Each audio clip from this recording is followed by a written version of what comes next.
बुलेटिनच्या सुरुवातीलाच एक महत्त्वाची बातमी बीडमधून येतेय। बीड बस स्थानकातील तब्बल 60हून अधिक बसेसची प्रचंड तोडफोड करण्यात आली आहे। बस स्थानकातील कंट्रोल रूम देखील फोडण्यात आली आहे। बस स्थानकात उभ्या असलेल्या बसेसची मोठ्या प्रमाणात तोडफोड करण्यात आली आहे। 1000 लोकांचा जमाव अचानक बस स्थानकात घुसला आणि त्यांनी प्रचंड तोडफोड करायला सुरुवात केली। यात बसेसला लक्ष्य करण्यात आलं। त्याचबरोबर जे कंट्रोल रूम आहे ती सुद्धा फोडून देण्यात आली। यामध्ये लाखो रुपयांचं नुकसान झालेलं आहे आणि जवळपास 60 बसेसची ही तोडफोड संतप्त जमावाकडून करण्यात आलेली आहे। आज बीडमध्ये प्रचंड हिंसक असं वळण लागलेलं आहे मराठा आरक्षण आंदोलनाला, त्याचे हे तीव्र पडसाद।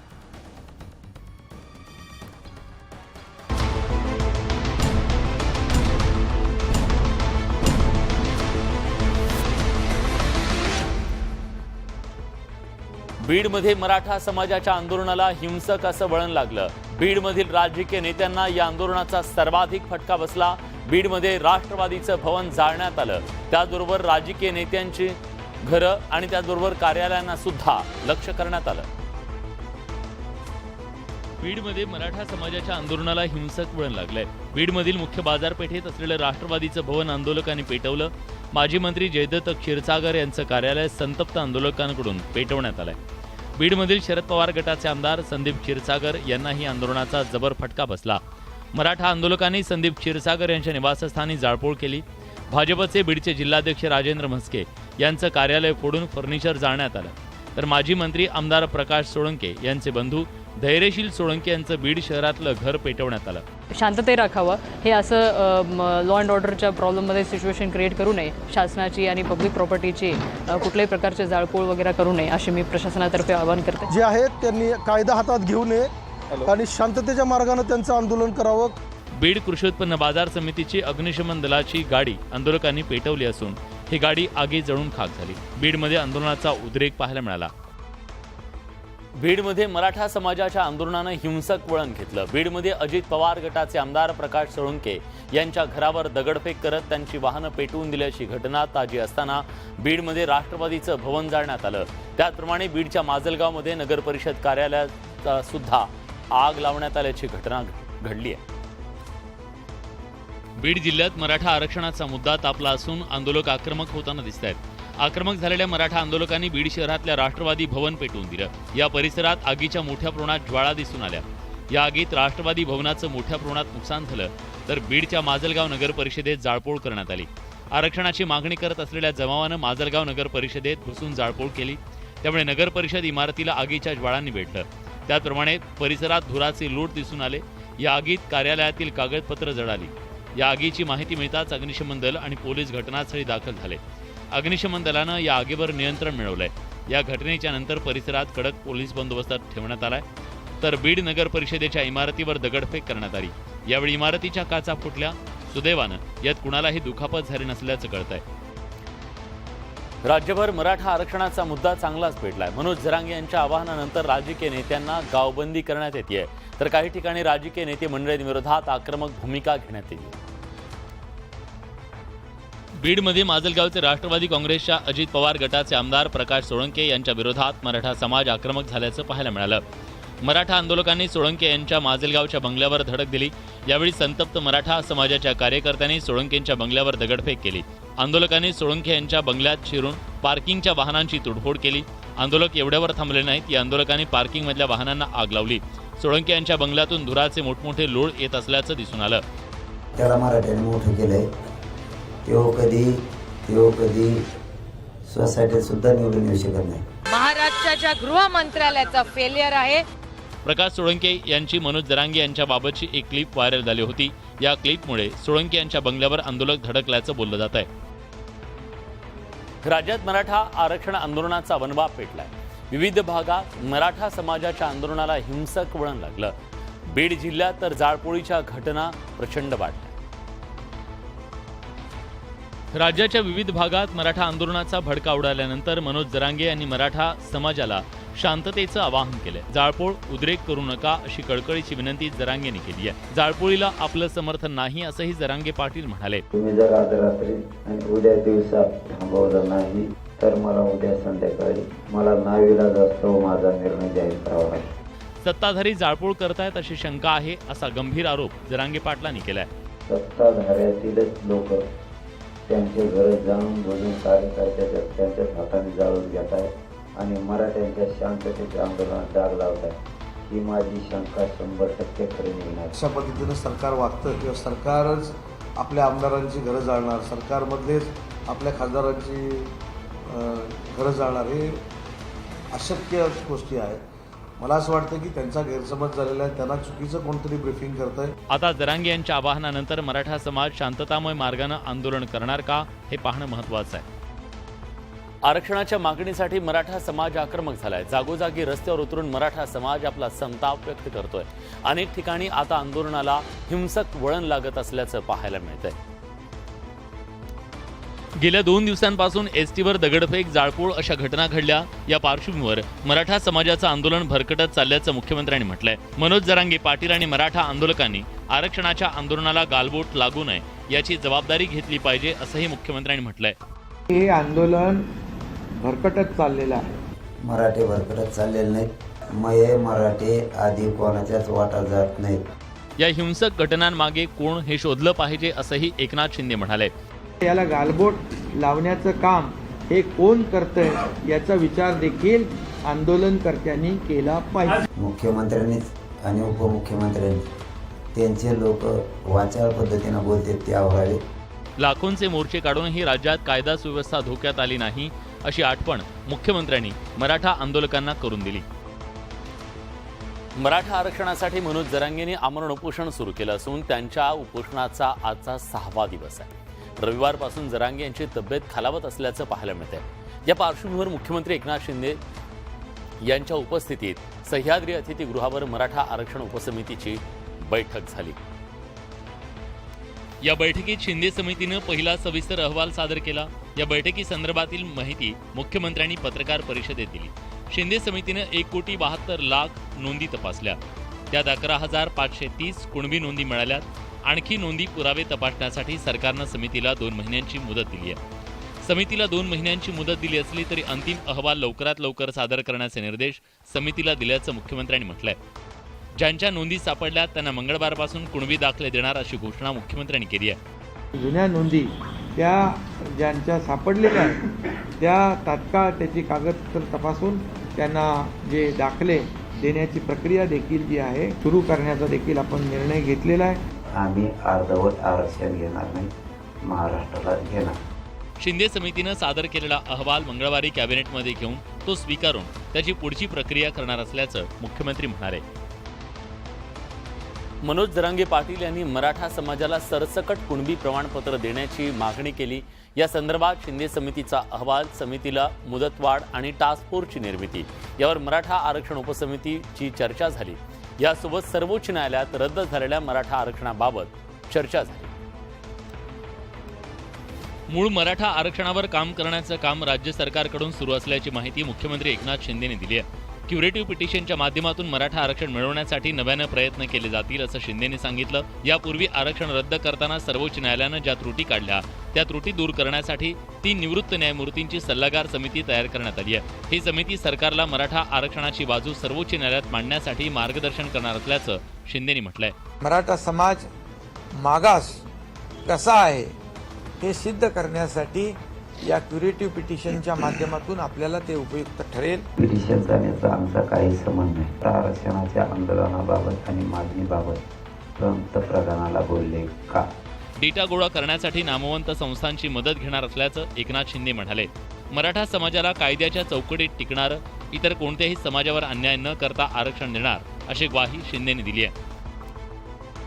आरक्षणाच्या मागणीसाठी मनोज जरांगे यांचं उपोषण सुरू आहे. जरांगे यांच्या उपोषणाचा 6वा दिवस आहे.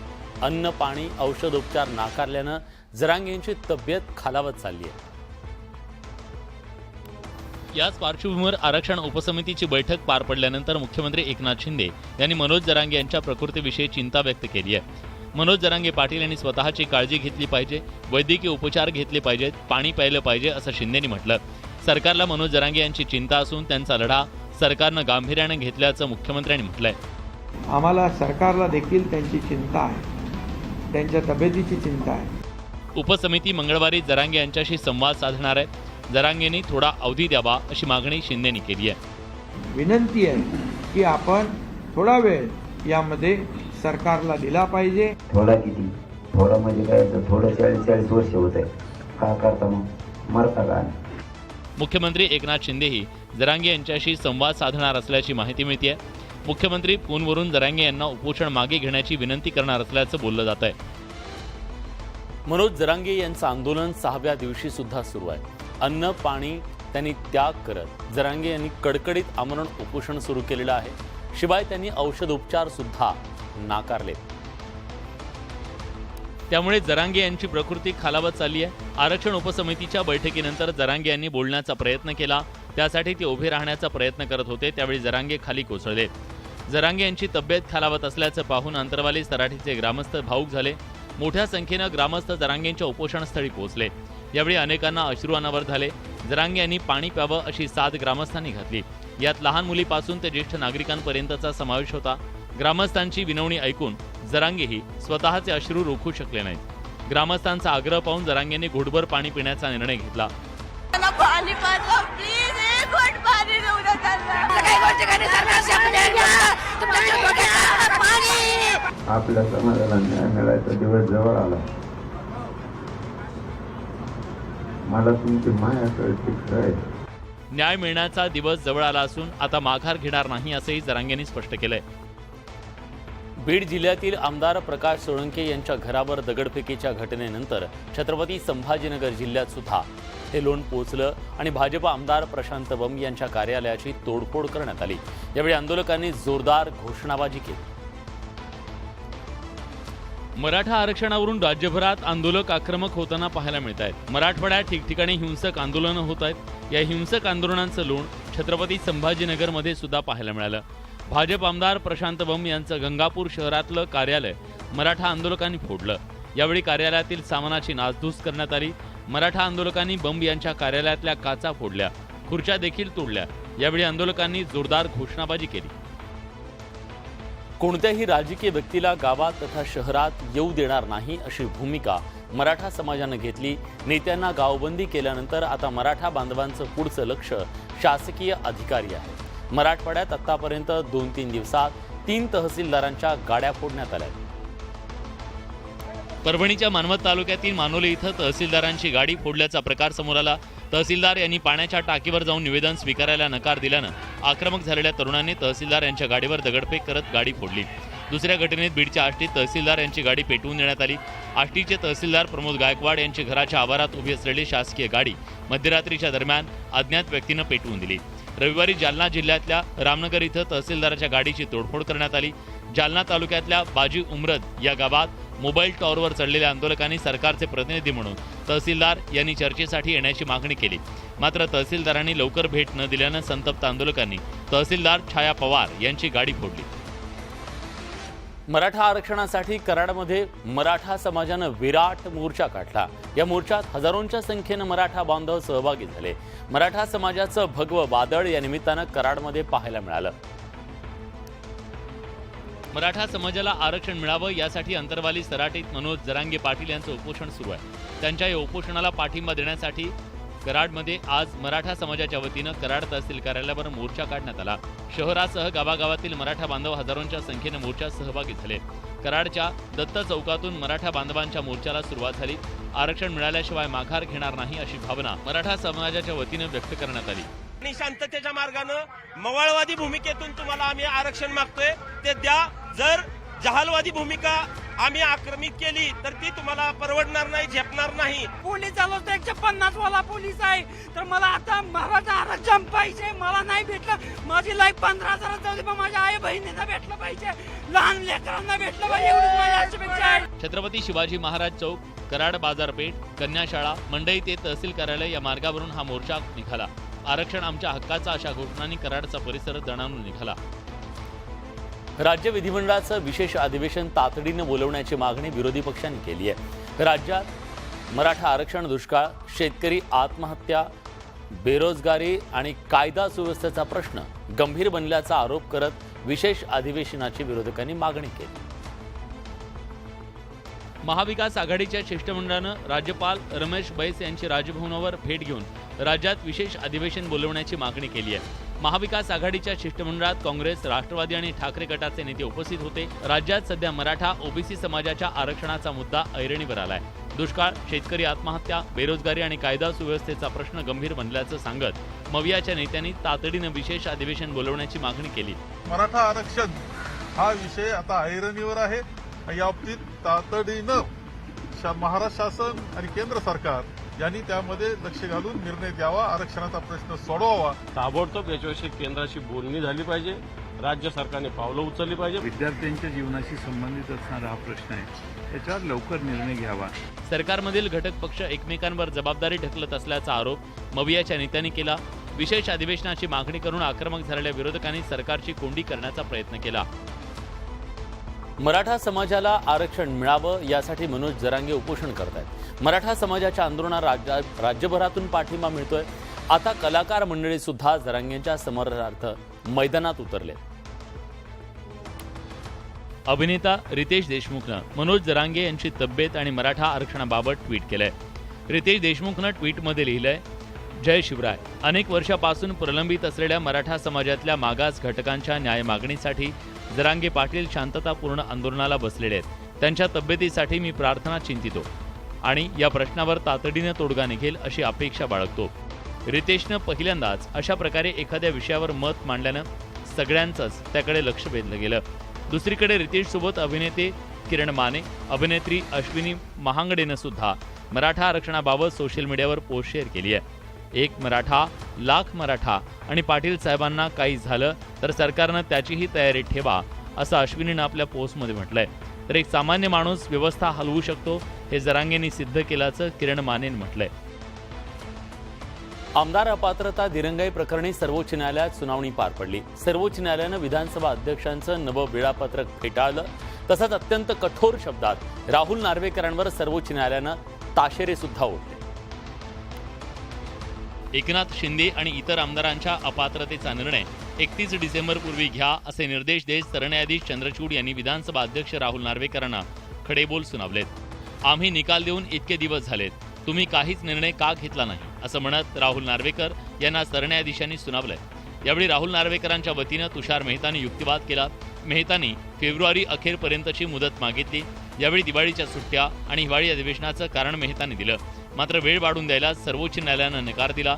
शिवसेना आमदार अपात्रतेचा निर्णय 31 डिसेंबर आणि राष्ट्रवादी काँग्रेस आमदार अपात्रतेचा निर्णय 31 जानेवारीपर्यंत घेण्याचे आदेश न्यायालयानं दिले. जर नार्वेकरांनी जर असा निर्णय घेतला नाही तो सुप्रीम कोर्टाचा अवमान होईल. न्यायाधीशांचाही निर्णय धुडकावणं याचे परिणाम फार गंभीर होते. ऑर्डरमध्ये नेमकं काय लिहून येतं ते बघितल्याशिवाय कसं मी बोलू.